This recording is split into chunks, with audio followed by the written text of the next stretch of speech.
भाद्रपद मास के कृष्ण पक्ष की अष्टमी तिथि बुधवार के दिन जब रोहिणी नक्षत्र था तथा चंद्रमा अपनी उच्च राशि वृषभ में विराजित थे एवं सूर्यदेव अपनी स्वराशि सिंह में विराजित थे और रात्रि ठीक 12 बजे मथुरा नगरी में कंस के कारागृह में वसुदेव जी और देवकी के पुत्र के रूप में भगवान श्री हरि विष्णु के 8वें अवतार के रूप में पूर्ण पुरुषोत्तम पुष्टि पुरुषोत्तम भगवान श्री कृष्ण कन्हैया का अवतरण हुआ था। और इसी दिन को हम सभी भक्तजन जन्माष्टमी के रूप में मनाते हैं।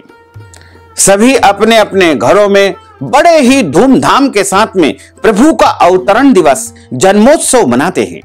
इस दिन को जन्माष्टमी के अलावा गोकुलाष्टमी, श्री कृष्णाष्टमी, श्री कृष्ण जयंती और अनेकों नामों से पुकारा जाता है तथा जो भी भक्तजन जन्माष्टमी का व्रत रखते हैं उनको 100 करोड़ एकादशी का पुण्य स्वतः ही प्राप्त हो जाता है और उनकी 101 पीढ़ियों का उद्धार हो जाता है। जो मनुष्य चाहे वो बच्चा हो, बूढ़ा हो या स्त्री हो या पुरुष हो, कोई भी व्यक्ति हो, 8 साल से लेकर के 80 साल तक के सभी मनुष्यों को जन्माष्टमी का व्रत अवश्य रखना चाहिए। भक्तजनों, माताओं बहनों, सादर जय श्री कृष्ण। हमारे YouTube चैनल में आप सभी का बहुत बहुत स्वागत है। मैं हूं आपके साथ आचार्य धर्मेंद्र शास्त्री। सबसे पहले आपको और आपके पूरे परिवार को श्री कृष्ण जन्माष्टमी की बहुत बहुत शुभकामनाएं और बधाइयां। भगवान कृष्ण कन्हैया का भरपूर आशीर्वाद आप सभी के जीवन पर निरंतर बना रहे। आप सभी सुखी रहें, स्वस्थ रहें, व्यस्त रहें और मस्त रहें। निरंतर उन्नति तथा प्रगति को प्राप्त करते रहें। आज हम आप सभी को श्री कृष्ण जन्माष्टमी की दिव्य और प्राचीन कथा सुनाने जा रहे हैं। वैसे तो जन्माष्टमी की कई कथाएं आपने सुनी होगी, लेकिन जो कथा हम आपको सुनाने जा रहे हैं वो बड़ी अद्भुत और दुर्लभ कथा है। और श्रीमद् भागवत जी में स्वयं सुखदेव जी के मुखारविंद से राजा परीक्षित ने इस कथा का श्रवण किया है। वही कथा आज आपके सामने हम प्रस्तुत करने जा रहे हैं। तो आप सभी से हम आग्रह करना चाहेंगे, अनुरोध करना चाहेंगे, निवेदन करना चाहेंगे कि इस कथा को बीच में अधूरा बिल्कुल मत छोड़ना और अंत तक पूरा पूरा जरूर सुनना। और यदि सुनने के बाद आपको अच्छी लगे और आप पुण्य प्राप्त करना चाहते हैं तो इस कथा को इतना शेयर करना कि सारे सनातन धर्म को मानने वाले भक्तजन, माताएं, बहनें भगवान श्री कृष्ण की यह दिव्य कथा का श्रवण करके महान पुण्य फल को प्राप्त कर सके। बोलिए गोपाल कृष्ण भगवान की जय। गुरुर् ब्रह्मा गुरुर्विष्णु गुरुर्देवो महेश्वरा गुरुः साक्षात् परब्रह्म तस्मै श्री गुरुवे नमः। श्री अखंड मंडलाकारं व्याप्तं येन चराचरं तत्पदं दर्शितं येन तस्मै श्री गुरुवे नमः। कृष्णाय वासुदेवाय हरये परमात्मने प्रणतः क्लेशनाशाय गोविंदाय नमो नमः। करारविंदेन पदारविंदं मुखारविंदेन विनिवेशयन्तीं वटस्य पत्रस्य पुटेशयानं बलं मुकुन्दं मनसा स्मरामि। बरः पीडं नटवर वपुः कर्णयोः कर्णिकारं बिभ्रद्वास कनक कपीशं वैजयन्तीं च मालां। रन्ध्रान् वेणोर्धर सुधया पूरयन् गोपवृन्दैः वृन्दारण्यं स्वपदरमणं प्राविशत गीतकीर्तिः। कस्तूरी तिलकं ललाटपटले वक्षस्थले कौस्तुभं नासाग्रे वरमौक्तिकंकरतले वेणुः करे कंकणं। सर्वांगे हरिचंदनं सुललितं कंठे च मुक्तावलिं गोपस्त्री परिवेष्टितो विजयते गोपाल चूड़ामणिं। फुल्लेन्दीवरकान्तिमिन्दुवदनं बरहावतं सप्रियं श्रीवत्सांकमुदार कौस्तुभधरं पीतांबरं सुंदरं गोपीनां नयनोत्पलार्चिततनुं गोपसंघावृतं गोविंदं कलवेणुवादन परं दिव्यांगभूषणं भजे। वंशी विभूषित करान्नवनीरदाभात् पीतांबरा अरुणबिंब फलाधरोष्ठात् पूर्णेन्दु सुंदर मुखारंद नेत्रात् कृष्णात् परम किमपि तत्त्वमहं न जाने। सच्चिदानंद रूपाय विश्वोत्पत्त्यादि हेतवे तापत्रय विनाशाय श्री कृष्णाय वयं नुमः। यं प्रव्रजन्तमनुपेतमपेत कृत्यं देपायनो विरह कातर आजुहाव पुत्रेति तन्मयतया तरवोभिने दुस्तं सर्वभूत हृदयं मुनिमानतोऽस्मि।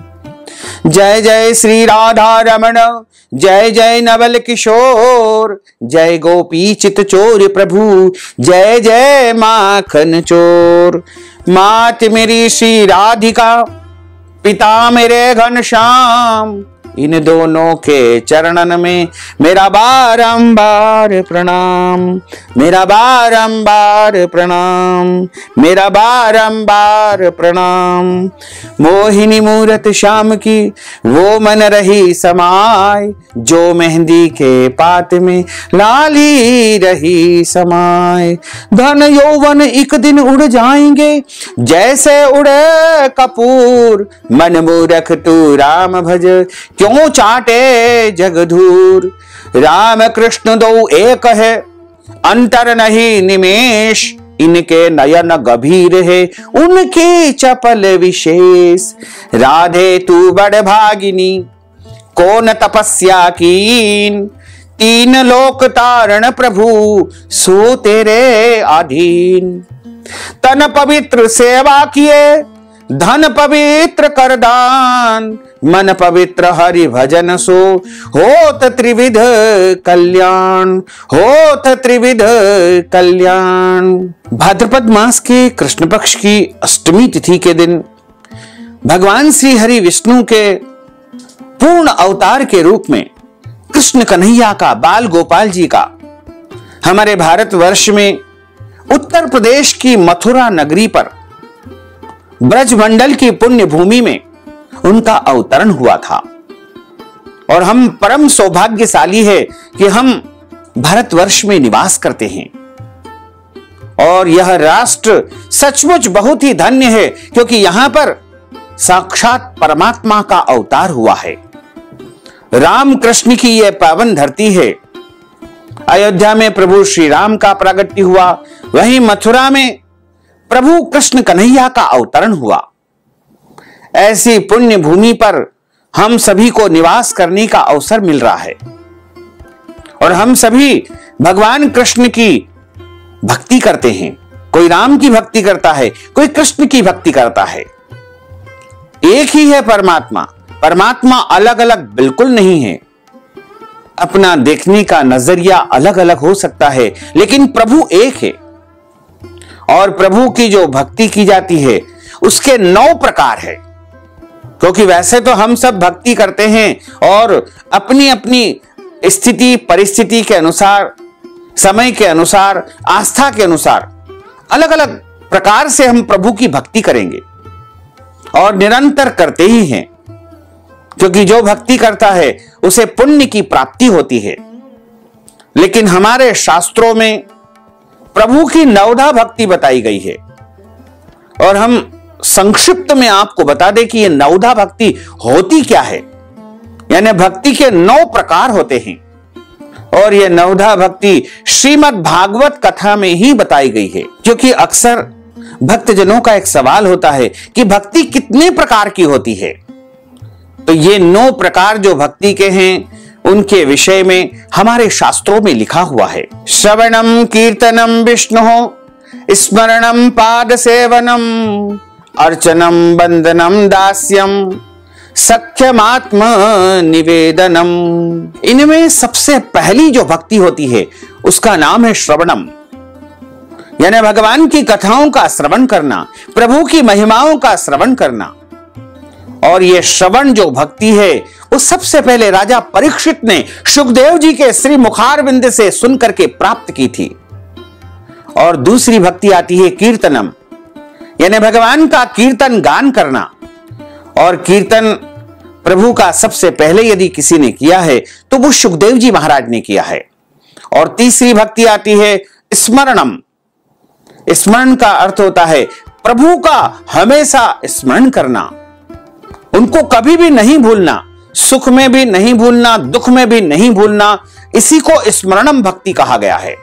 और यह भक्ति सबसे पहले प्रहलाद जी ने करी है। और उसके बाद चौथी भक्ति आती है पाद सेवनम। माता महालक्ष्मी इस भक्ति को सबसे पहले प्राप्त की थी। और उसके बाद आता है अर्चनम। अर्चनम का अर्थ होता है भगवान की अर्चना करना, उनकी पूजा करना, उनकी सेवा करना। प्रभु को हम स्नान करवाते हैं, चंदन लगाते हैं, वस्त्र धारण करवाते हैं। इसको अर्चनम भक्ति कहा गया है। यह राजा पृथु ने सबसे पहले इस भक्ति को प्राप्त किया था। उसके बाद होता है वंदनम, यानी भगवान की वंदना करना, प्रभु की वंदना करना। यह भक्ति सबसे पहले अक्रूर जी ने की थी। उसके बाद आता है दास्यम। दास्यम का अर्थ होता है दास्ता करना, यानी सेवा करना, सदैव प्रभु की सेवा के लिए तत्पर रहना। जब हम किसी भी देव स्थान में, मंदिर में, देवालय में जाकर के झाड़ू पोछा लगाते हैं, साफ सफाई करते हैं, वहां के पूजा के बर्तन साफ करते हैं, इसको दास्यम भक्ति कहा गया है। और दास्य भक्ति को सबसे पहले श्री हनुमान जी महाराज ने प्राप्त किया था। उसके बाद आता है सख्यम। सख्यम का अर्थ होता है प्रभु के माध्यम से, प्रभु के मुखारविंद से, उनके द्वारा दिए गए उपदेशों को अपने जीवन में ग्रहण करना, इसको साख्यम कहा गया है। यह भक्ति सबसे पहले अर्जुन ने प्राप्त की थी, क्योंकि श्रीमद् भगवद गीता में जो उपदेश प्रभु ने हमें दिए हैं उनका अपने जीवन में हमको आत्मसात करना चाहिए। इसी को सख्यम कहा गया है। और इसके बाद आती है आत्मनिवेदनम। आत्मनिवेदनम का अर्थ होता है हमारे पास जो भी कुछ है, हमारे पास धन है, दौलत है, घर है, मकान है, गाड़ी है, बंगला है, बैंक बैलेंस है, या झोपड़ी है, या साइकिल है, या कुछ भी हमारे पास जो भी है, हम प्रभु को समर्पण कर दे।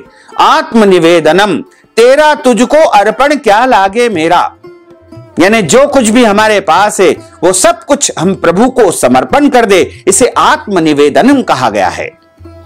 इस भक्ति को सबसे पहले राजा बलि ने त्रिलोकी का दान करके प्राप्त किया था। इन्हें नवदा भक्ति कहा गया है। तो आप भी अपने जीवन में जो भक्ति कर सकते हैं वो जरूर करें और प्रभु की कृपा को प्राप्त करें। श्रवणम, ईश्वर की लीला कथा का महत्व, शक्ति स्रोत इत्यादि को परम श्रद्धा सहित अतृप्त मन से निरंतर सुनना, यह श्रवणम कहा गया है। कीर्तनम, ईश्वर के गुण, चरित्र, नाम, पराक्रम आदि का आनंद एवं उत्साह के साथ कीर्तन करना, इसे कीर्तनम कहा गया है। स्मरणम, निरंतर अनन्य भाव से परमेश्वर का स्मरण करना, उनके महात्म और शक्ति का स्मरण करके उस पर मुग्ध हो जाना। पाद सेवनम, ईश्वर के चरणों का आश्रय लेना, उनका चरणामृत पीना और उन्हीं को अपना सर्वस्व समझना, इसे कहा गया है। उसके बाद आता है अर्चनम, मन, वचन और कर्म द्वारा पवित्र सामग्री से ईश्वर के चरणों की, प्रभु की सेवा तथा पूजा करना।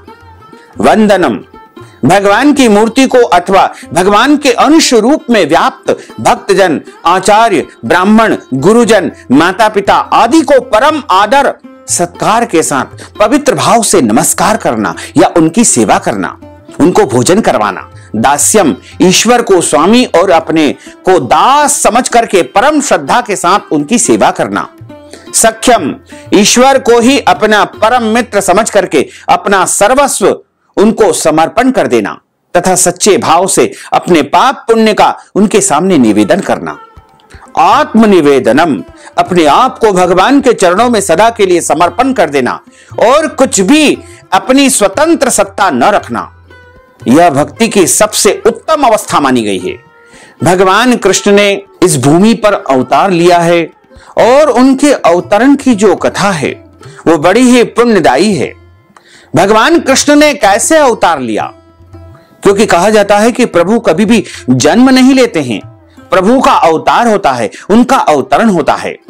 और जब जब इस संसार के ऊपर पाप बढ़ जाता है, पृथ्वी के ऊपर पाप का बोझ बढ़ जाता है, तब तब प्रभु का अवतार होता है। और प्रभु इस संसार से, इस पृथ्वी से पाप को समाप्त करने के लिए तथा धर्म की स्थापना करने के लिए ही अवतरण लेते हैं। अब जब कलयुग में पाप अधिक बढ़ जाएगा, पाप का बोझ अधिक हो जाएगा और कलयुग के 1000 साल शेष रहेंगे, तब श्री हरि विष्णु के अवतार के रूप में कल्कि भगवान का प्रागट्य होगा। कुछ लोग ऐसा विचार करते हैं कि भगवान श्री कृष्ण हमारे जैसे मां के पेट से पैदा हुए और हमारे जैसे मानव मनुष्य थे, परंतु वास्तविकता यह नहीं है। जन्म शब्द बनता है जनी धातु से और जनी का अर्थ है प्रादुर्भाव। प्रादुर्भाव माने प्रकट होना या दोबारा नए सिरे से अस्तित्व में आना। जैसे हम आत्मा मां के पेट में प्रकट होते हैं, उसी को हम जन्म कहते हैं। आत्मा किसी दिन नहीं बनती है, आत्मा नित्य है, अस्तु। हम आत्मा मां के पेट में प्रकट होते हैं, तो प्रकट होने को जन्म लेना कहते हैं। भगवान के द्वारा पृथ्वी को आश्वासन दिया गया था, क्योंकि पृथ्वी बहुत दुखी थी। और पृथ्वी को कैसा आश्वासन दिया था? श्रीमद् भागवत कथा में इसको श्लोकबद्ध लिखा गया है, कहा गया है, भूमिर तृप्त नृपव्याज दैत्यानीक शतायुतैः आक्रांता भूरि भारेण ब्रह्मांडम शरणम ययो। एक समय की बात है कि सुखदेव जी महाराज राजा परीक्षित को भगवान कृष्ण के जन्म की कथा सुना रहे हैं। सुखदेव जी कहते हैं कि हे राजन परीक्षित, उस समय लाखों दैत्यों के दल ने घमंडी राजाओं का रूप धारण करके अपने भारी भार से, भारी पाप से पृथ्वी को आक्रांत कर रखा था। उससे त्राण पाने के लिए पृथ्वी देवी ब्रह्मा जी की शरण में गई। पृथ्वी देवी ने उस समय गौ माता का रूप धारण कर रखा था। पृथ्वी देवी के नेत्रों से, उनकी आंखों से लगातार आंसू बह रहे थे और आंसू बह बह करके उनके मुख पर आ रहे थे। ब्रह्मा तदुपधार्याय सह देवेस्तया सह जगाम सत्रिनयनस्तीर क्षीरपयो निधैहि। श्रीमद् भागवत के 10वें स्कंद में भगवान कृष्ण के प्रागट्य की यह कथा आती है। और गोमाता ब्रह्मा जी के पास गई। ब्रह्मा जी ने बड़ी सहानुभूति के साथ उसकी दुख गाथा का श्रवण किया। गोमाता भगवान ब्रह्मा जी से कहती है कि हे ब्रह्मदेव, मेरे ऊपर बहुत अधिक आतताई राक्षसों का आतंक हो रहा है। पृथ्वी के ऊपर, मेरे ऊपर पाप बहुत बढ़ गया है, तो आप मेरी विनती को श्रवण कीजिए। ब्रह्मा जी उसके बाद भगवान शंकर जी स्वर्ग के अन्य प्रमुख देवता तथा गौ माता के रूप में आई हुई पृथ्वी को अपने साथ लेकर के क्षीर सागर के तट पर गए। क्षीर सागर के तट पर पहुंच करके ब्रह्मा आदि देवताओं ने पुरुष सूक्त के द्वारा परम पुरुष सर्वांतर्यामी प्रभु की स्तुति की। स्तुति करते करते ब्रह्मा जी समाधिस्थ हो गए। उन्होंने समाधि अवस्था में आकाशवाणी सुनी। इसके बाद जगत के निर्माणकर्ता ब्रह्मा जी ने देवताओं से कहा कि देवताओं, मैंने भगवान की वाणी सुन ली है, तुम लोग भी उसे मेरे द्वारा अभी सुन लो और फिर वैसा ही करो। उसके पालन में विलंब नहीं होना चाहिए। भगवान को पृथ्वी के कष्ट का पहले से ही पता है। वे ईश्वरों के भी ईश्वर है, सर्वेश्वर है, अंतर्यामी हैं, वो सब कुछ जानते हैं। अतः अपनी काल शक्ति के द्वारा पृथ्वी का भार हरण करते हुए वे जब तक पृथ्वी पर लीला करे तब तक तुम लोग भी अपने अपने अंशों के साथ ब्रज मंडल में यदुकुल में जन्म लेकर के उनकी लीला में सहयोग दो। फिर गोपियां तथा उनकी प्रियतमा श्री राधा रानी ने जन्म ग्रहण किया। फिर भगवान ने अपनी योग माया शक्ति को बुलाया और भगवान शेष के रूप में अर्थात बलराम जी का सबसे पहले प्रागट्य हुआ। यह ध्यान रहे कि भगवान के सभी कार्य योग माया से ही होते हैं। योग माया की वजह से हमको श्री कृष्ण माया के अधीन कोई बालक नजर आता है, परंतु वास्तविकता कुछ और ही है। माया और योग माया क्या है? उनमें अंतर है। माया और योग माया में सबसे पहले यह समझ लीजिए कि माया और योग माया यह दोनों भगवान की ही शक्ति है। जैसा हम सब जानते हैं कि शक्ति और शक्तिमान से पृथक नहीं हो सकती है। उदाहरण से समझिए, आग और आग में जलाने की शक्ति, आग में जलाने की शक्ति होती है, तो आग को अलग कर दो और जलाने की शक्ति बची रहे, ऐसा तो हो ही नहीं सकता। इसी प्रकार माया और योग माया दोनों भगवान की परम शक्ति है। योग माया शक्ति क्या है? योग माया भगवान की अंतरंग शक्ति है। यह भगवान की अपनी शक्ति है। भगवान के जितने भी कार्य होते हैं वह योग माया से ही होते हैं। जैसे भगवान जो भी लीला करते हैं वो योग माया के द्वारा ही करते हैं। भगवान जो कुछ भी सोचते हैं वह योग माया तुरंत उस चीज को कर देती है। जैसा कि आपने सुना होगा कि प्रभु श्री कृष्ण जब जन्म लिए तो उनका जन्म कोई घर में या किसी सूती का ग्रह या किसी अन्य स्थान पर नहीं हुआ। उनका जन्म कंस के कारागृह में हुआ। और जब प्रभु का प्रागट्य हुआ तो द्वारपाल सो गए और द्वार अपने आप खुल गए। यमुना जी ने भी मार्ग दे दिया। यह सब योग माया से ही होता है। योग माया, जब भी भगवान की कोई चीज या कार्य असंभव हो और वह संभव हो रही है तो आप समझ लेना कि यह योग माया है और प्रभु के द्वारा ही योग माया को निर्देश प्राप्त हुआ है। आपके जीवन में अचानक कुछ ऐसा होता है तो आप समझना कि योग माया ने ही वह कार्य किया है। वेदों ने कहा है कि भगवान स्वतंत्र है, वह किसी के अधीन नहीं है। वह यशोदा मैया के डंडे से डर जाते हैं और उनसे रस्सी से बंध भी जाते हैं। तो वह सर्वज्ञ भगवान, सब कुछ जानने वाला भगवान, सर्वशक्तिमान भगवान है, सबको मुक्त करवाने वाला। और मैया यशोदा के रस्सी से बंध जाते हैं और मां से मुक्त करने की विनती करते हैं, और वो भी अभिनय में नहीं, वास्तव में। जैसे हम लोग मां से डरते हैं ऐसे ही प्रभु भी डरते हैं। यह योग माया के कारण ही होता है। तो भगवान के जो लीलाएं हैं वो योग माया से होती है।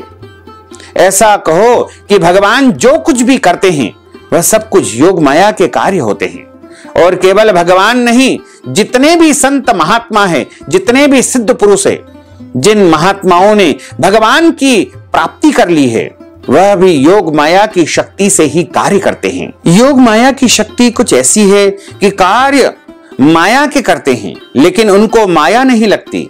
जैसे क्रोध करना यह माया का विकार है, दोष है, लेकिन महापुरुष और भगवान भी क्रोध करते हैं, पर वह माया का क्रोध नहीं होता, वह योग माया का क्रोध होता है। देखने में लगता है कि भगवान क्रोध कर रहे हैं, चेहरे पर गुस्सा है, महापुरुष को क्रोध कर रहे हैं, चेहरे पर गुस्सा है, लेकिन वो योग माया से क्रोध करते हैं। और हम लोग कहते हैं कि यह संत भी माया के अधीन है, लेकिन वास्तविकता यह है कि वह योग माया से कार्य कर रहे हैं। अर्थात चेहरे पर क्रोध है लेकिन अंदर कुछ क्रोध नहीं है। यह योग माया का विलक्षण लक्षण बताया गया है। और इसी कारण गोपियों को शंका होती है कि श्री कृष्ण अखंड ब्रह्मचारी कैसे हैं, और दुर्वासा जी ने अपने जीवन में दूध के अलावा कोई स्वाद नहीं लिया है। तो इस प्रश्न का उत्तर श्री कृष्ण देते हैं कि यह कार्य योग माया से ही होता है। योग माया से माया के कार्य किए जाते हैं, लेकिन वह भगवान और महापुरुष माया से परे रहते हैं। दुर्वासा जी अनेक प्रकार के व्यंजन खाए हैं, यह माया का कार्य है, सबको दिख रहा है, लेकिन योग माया के कारण उनको यह माया का सामान स्वाद उन्हें अनुभव नहीं होता है। यही कार्य अर्जुन ने किया था। वह सबको मार रहा है, लेकिन देख रही है कि हाँ अर्जुन ने सबको मारा है, लेकिन वास्तव में अर्जुन ने किसी को नहीं मारा। यह है योग माया की विलक्षणता। माया भगवान की बहिरंग शक्ति है, माया भी भगवान की ही शक्ति है, लेकिन यह माया जो भगवान से विमुख जीव है, या जो जीव भगवान को अपना नहीं मानते हैं या अपना सब कुछ नहीं मानते हैं, या जिन जीवों को भगवत प्राप्ति नहीं हुई है उन पर यह माया हावी रहती है।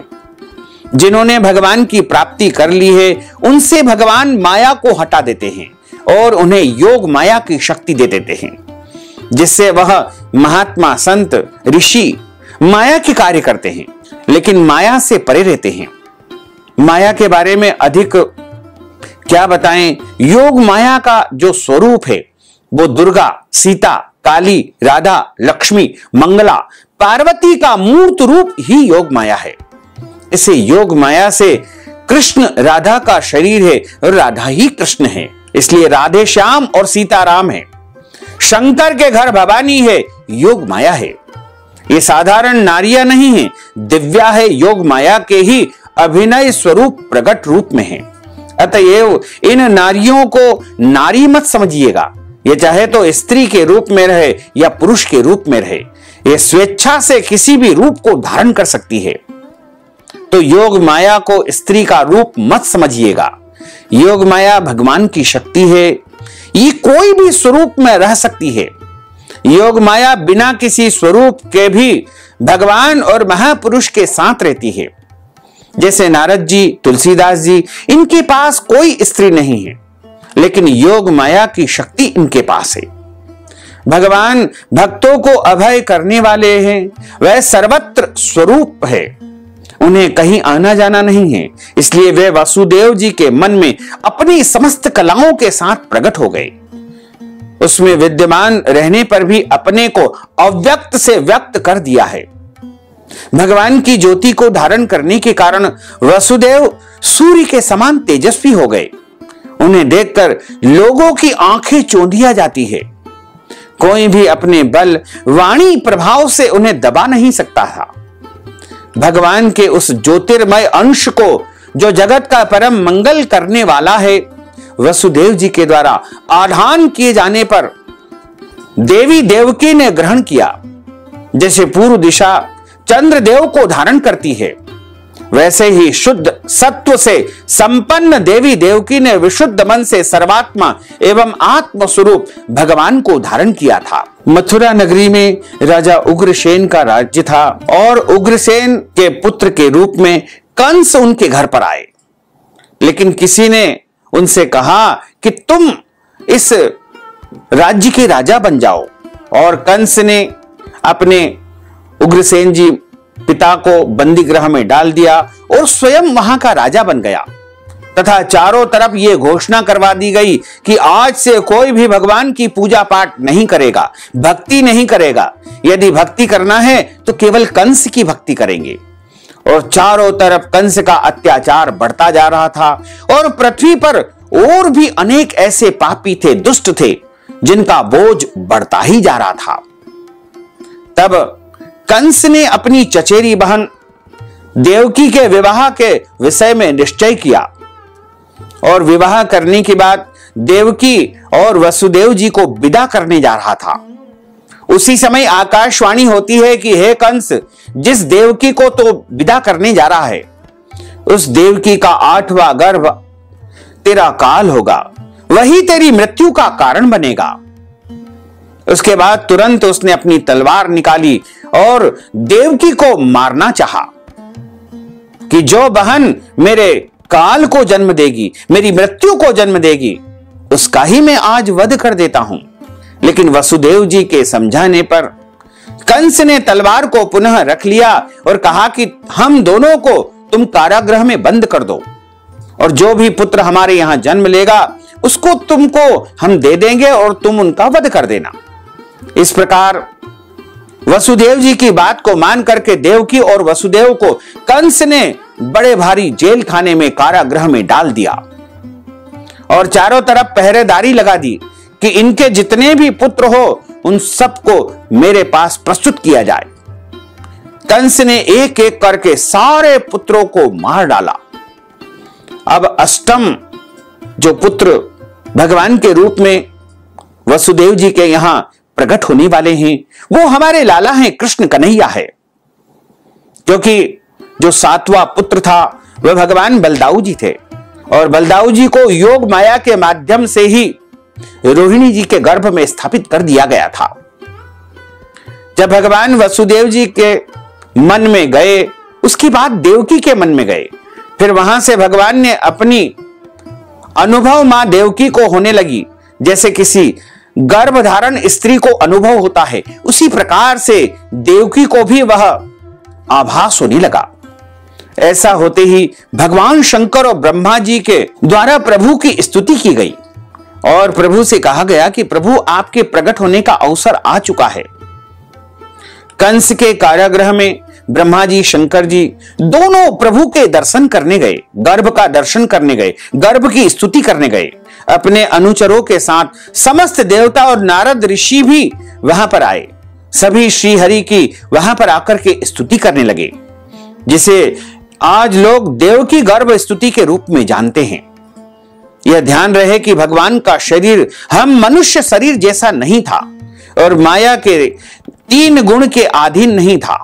भगवान श्री कृष्ण का प्रागट्य और जन्म का अवसर आता है। सुखदेव जी महाराज कहते हैं कि जब प्रभु का जन्म हुआ, भगवान का प्रागट्य हुआ, तो उस समय परिस्थितियां कैसी थी। राजा परीक्षित से सुखदेव जी महाराज कहते हैं, अथ सर्व गुणोपेतः कालः परम शोभनः यर्येवाजन जनमक्षम शांतक्ष ग्रह तारकम दिशः प्रशे दुर्गगनम निर्मलोडो गणोदयम मही मंगल भूयिष्ठ पुरग्राम व्रजाकरा नद्यः प्रसन्न सलिला हृदा जल रुर श्रियः द्विजाली कुल सन्नाद स्तवका वन राजयः।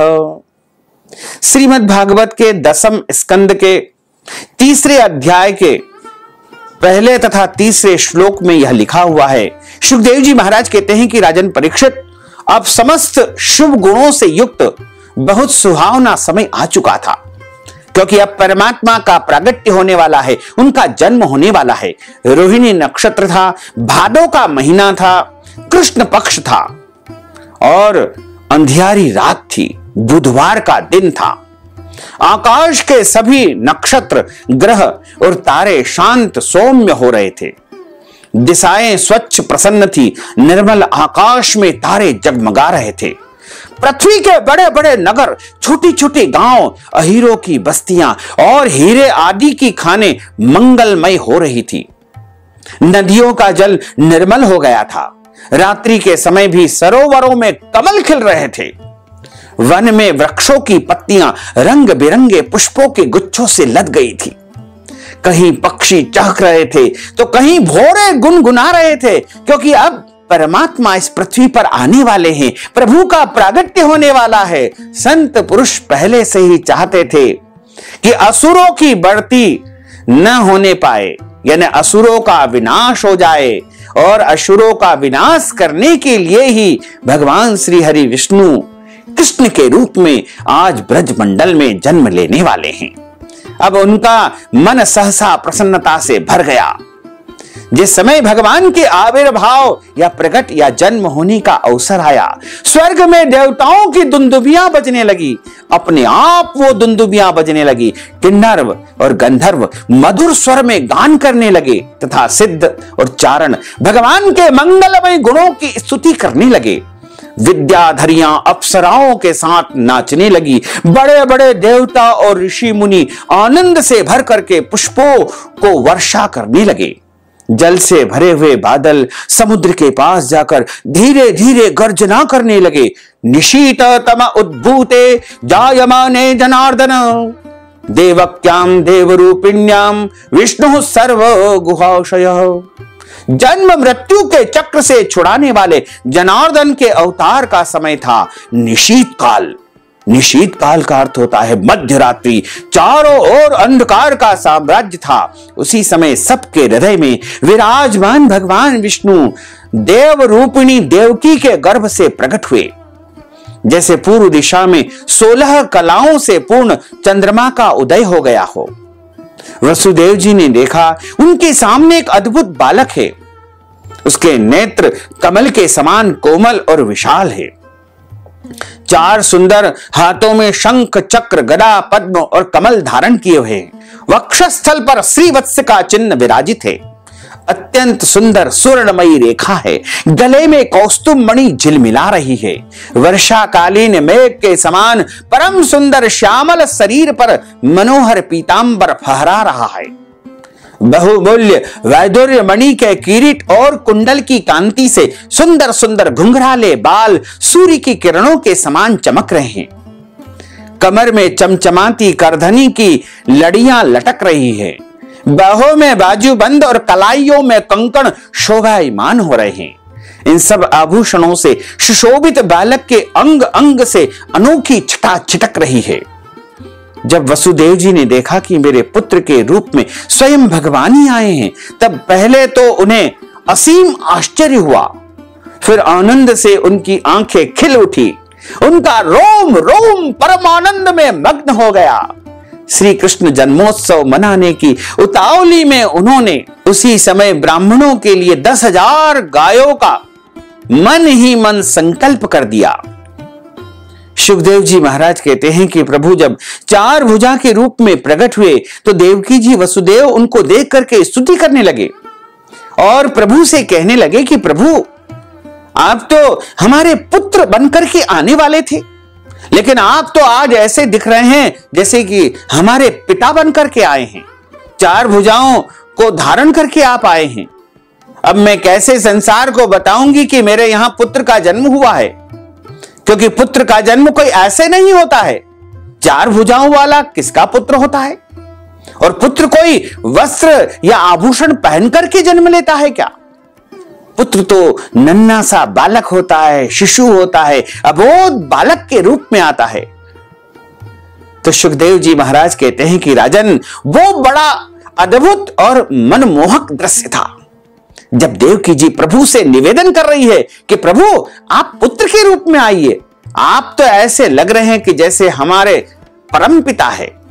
भगवान श्री कृष्ण अपनी अंग कांति से सूती का ग्रह को जगमगा रहे थे। तब वसुदेव जी को यह निश्चय हो गया कि यह तो परम पुरुष परमात्मा है। तब भगवान का प्रभाव जान लेने से उनका सारा भय अब समाप्त हो चुका था। अपनी बुद्धि स्थिर करके उन्होंने भगवान के चरणों में अपना सिर झुका दिया, फिर हाथ जोड़ करके वे उनकी स्तुति करने लगे, वंदना करने लगे। श्री कृष्ण का जन्म सर्वप्रथम वासुदेव जी ने भगवान विष्णु की स्तुति की, फिर माता देवकी ने भगवान विष्णु की स्तुति की। माता देवकी ने कहा कि प्रभु, आप भक्त भयहारी है और हम लोग इस दुष्ट कंस से बहुत ही भयभीत है, अतः आप हमारी रक्षा कीजिए। आपका यह चतुर्भुज दिव्य रूप ध्यान की वस्तु है। इसे केवल मांस मज्जामय शरीर पर ही दृष्टि रखने वाले देहाभिमानी पुरुषों के सामने प्रकट मत कीजिए। उपसंहर विश्वात्मन अदो रूपम अलौकिकम शंख चक्र गदा पद्म श्रिया जुष्टम चतुर्भुजम। माता देवकी ने कहा कि हे विश्वात्मन, आपका यह रूप अलौकिक है। आप शंख चक्र गदा और कमल की शोभा से युक्त अपना यह चतुर्भुज रूप पुनः छिपा लीजिए। प्रलय के समय आप इस संपूर्ण विश्व को अपने शरीर में वैसे ही स्वाभाविक रूप से धारण करते हैं जैसे कोई मनुष्य अपने शरीर में रहने वाले छिद्र रूप आकाश को। वही परम पुरुष परमात्मा आप मेरे गर्भवासी हुए हैं। यह आपकी अद्भुत मनुष्य लीला नहीं तो और क्या है। माता देवकी के कहने का तात्पर्य यह है कि महाप्रलय में अनंत कोटि ब्रह्मांड भगवान के महोदर पेट में रहता है। वो भगवान मेरे गर्भ में नहीं थे, यह मैं जान गई हूं। फिर भगवान ने वासुदेव देवकी के पूर्व 2 जन्मों का बोध कराया। फिर भगवान ने कहा कि मैंने तुम्हें अपना यह रूप इसलिए दिखला दिया कि तुम्हें मेरे पूर्व अवतारों का स्मरण हो जाए। यदि मैं ऐसा नहीं करता तो केवल मनुष्य शरीर से मेरे अवतार की पहचान नहीं हो पाती। तुम दोनों मेरे प्रति पुत्र भाव तथा निरंतर ब्रह्म भाव बनाए रखना। इस प्रकार वात्सल्य, स्नेह और चिंतन के द्वारा तुम्हें मेरे परम पद की अवश्य ही प्राप्ति होगी। श्री सुखदेव जी महाराज कहते हैं कि हे राजन, भगवान इतना कह करके चुप हो गए। अब उन्होंने अपनी योग माया से पिता माता के देखते देखते तुरंत साधारण शिशु का रूप धारण कर लिया। तब वसुदेव जी ने भगवान की प्रेरणा से अपने पुत्र को लेकर सूतिका गृह से बाहर निकलने की इच्छा की। भगवान ने उनको यह निर्देश दिया था कि ये जो बालक के रूप में मैं जन्म ले रहा हूं, इस बालक को तुम गोकुल में जाकर के नंद बाबा के यहां पहुंचा देना और वहां जिस बालिका ने योग माया ने जन्म लिया है उसको वापस ला करके यहां ले आना। उसी समय नंद पत्नी यशोदा के गर्भ से योग माया का जन्म हुआ, जो भगवान की शक्ति होने के कारण उनके समान ही जन्म रही थे। यह ध्यान रहे, जैसे भगवान श्री कृष्ण का जन्म हुआ वैसे ही भगवान की शक्ति योग माया का भी जन्म हुआ, क्योंकि सुखदेव जी स्पष्ट रूप से कहते हैं कि नंद पत्नी यशोदा के गर्भ से उस योग माया का जन्म हुआ, जो भगवान की शक्ति होने के कारण उनके समान ही जन्म रही थे।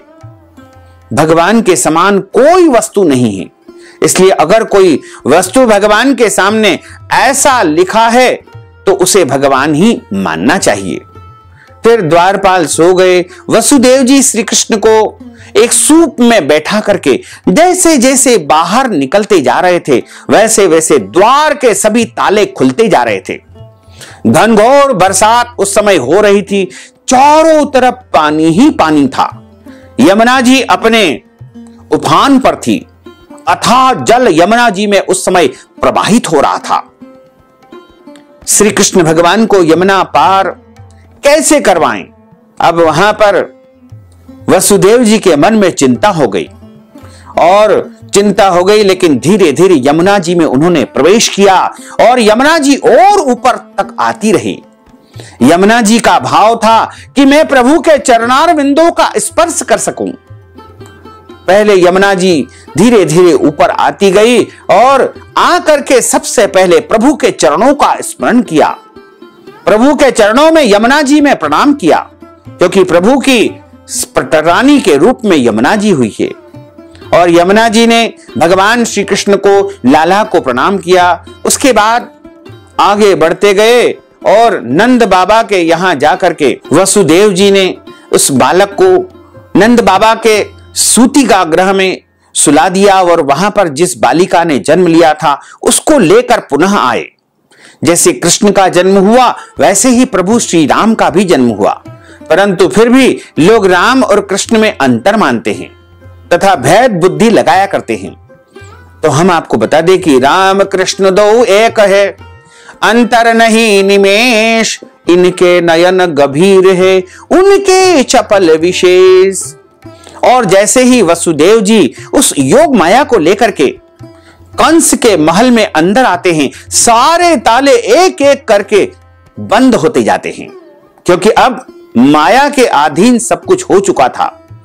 और अंदर जैसे ही आए, योग माया अंदर आई और जोर जोर से रोने लगी।